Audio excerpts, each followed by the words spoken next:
Hi friends, my name is Ben from benribble.com Coaching, where we focus on three foundational pillars in our leadership model, and that's leadership, productivity, and organization. And in today's episode, we're going to talk about emotional intelligence. Emotional intelligence and how that can play a part in your leadership style and your leadership success. So, let's jump right in.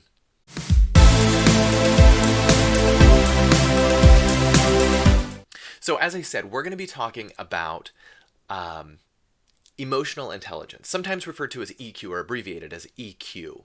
So our emotional intelligence really is all about how we understand ourselves and how we understand our emotions. We understand others' emotions and others' motivations, right? All of those different things.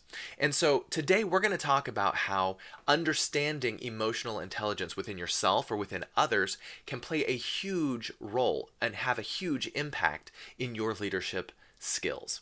So I'm going to give you four methods to dramatically increase your emotional intelligence and therefore increase your ability to lead utilizing those concepts. And number one, the first method is to increase your own self-awareness. And there's a lot of ways that you can do that, but really one of the big things that you can do that will really help you to understand your own self-awareness is write down what motivates you. What are some things that motivate you, that really wake you up in the morning, get you out of bed, get you excited to face the world, right? What are some things that motivate you? And then I want you to take that one step further, and I want you to think about how those motivations can play a part in your leadership style and the things that you're doing in your life, and the people that you're leading, really, how those things can connect with them. And then I want you to trust yourself, because so often we have self-doubt. We have all of these things floating around in our heads saying, you are not capable of doing this. You are not smart enough. You're not as well educated as so-and-so. You maybe don't have the same skill set as someone else. But listen, friend, you are capable. You are able.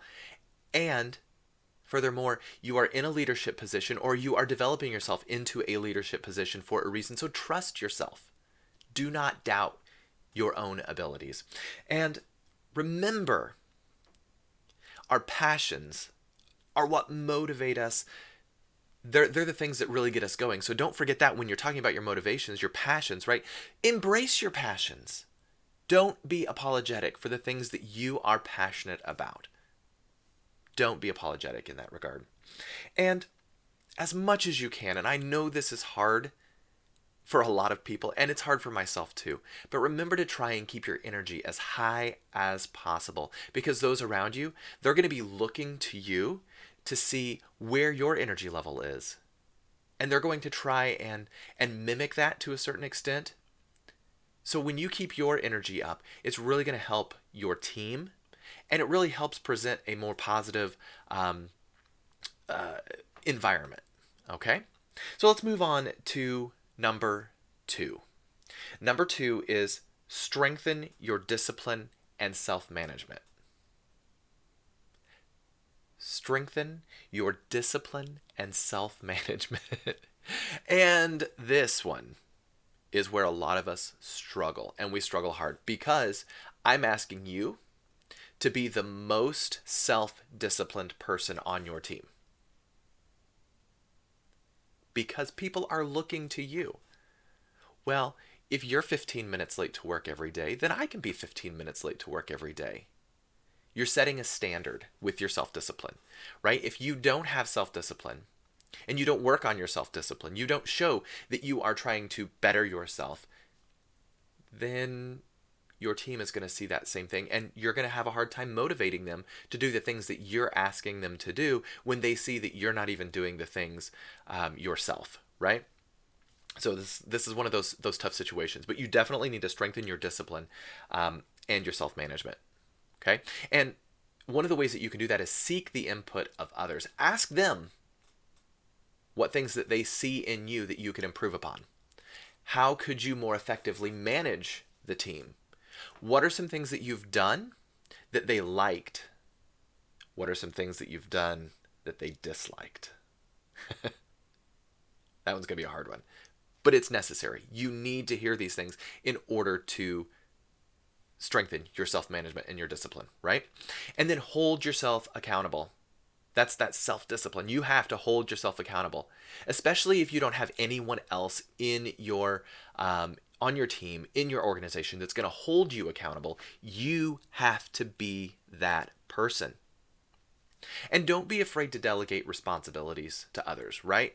Sometimes as a leader, you have so many things on your plate that you feel like you have to do.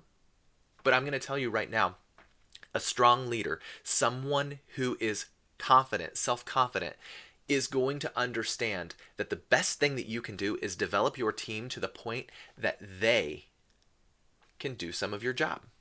They can do some of the things just as good, if not better, mind you, than you're able to.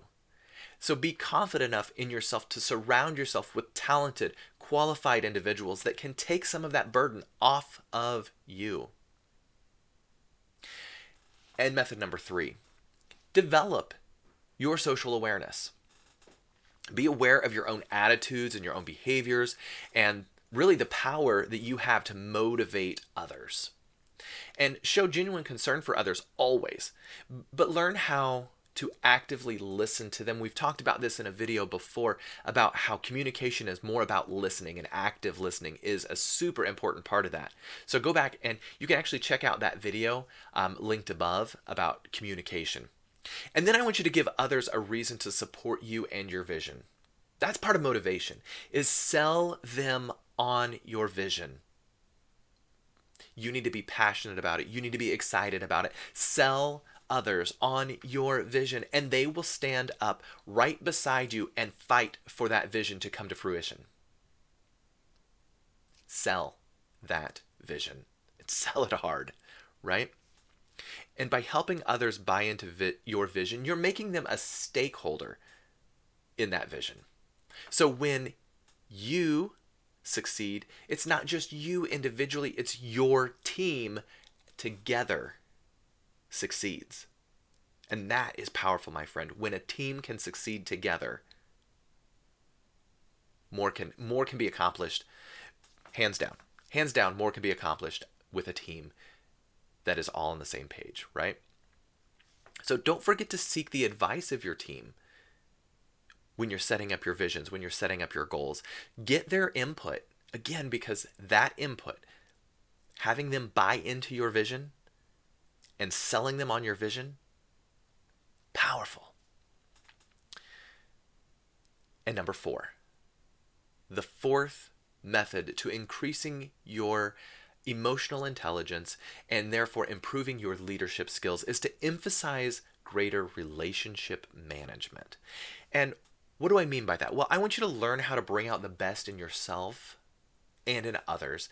And I want you to utilize everyone's best qualities and minimize the limitations that they have on themselves, right? Think about those limiting beliefs that you know that those individuals have placed upon themselves and redirect them. Give them new beliefs. So regardless of how much education you have or how much leadership experience or the level of your skills, I want you to understand that there are ways that you can improve. And friend, by watching this video, you have taken the next step.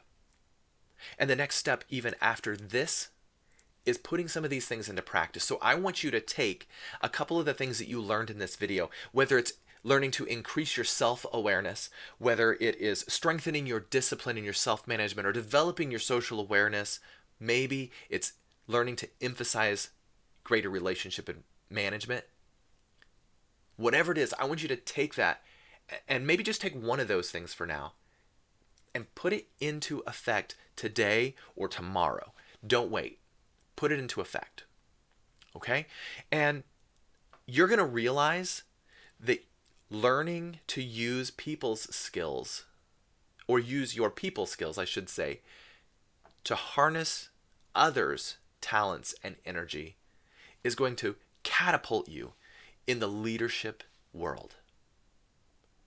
Let me say that again. Learning to harness other people's skills is going to catapult you in the leadership world because, like I said, more can always be accomplished when you have a team, but more importantly, when you have a team that is working together towards the same vision.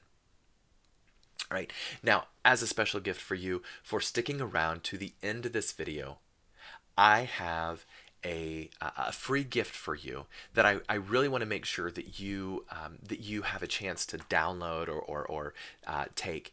And really all you have to do is click the link in the description below, or you can just go to benribble.com/communicate. And there you're going to be able to download an ebook that I've put together that has all kinds of hints and tips on how to improve your communication skills. And in improving your communication skills, you're going to improve your leadership skills as well. All right. Until next time, remember today to make today a great day.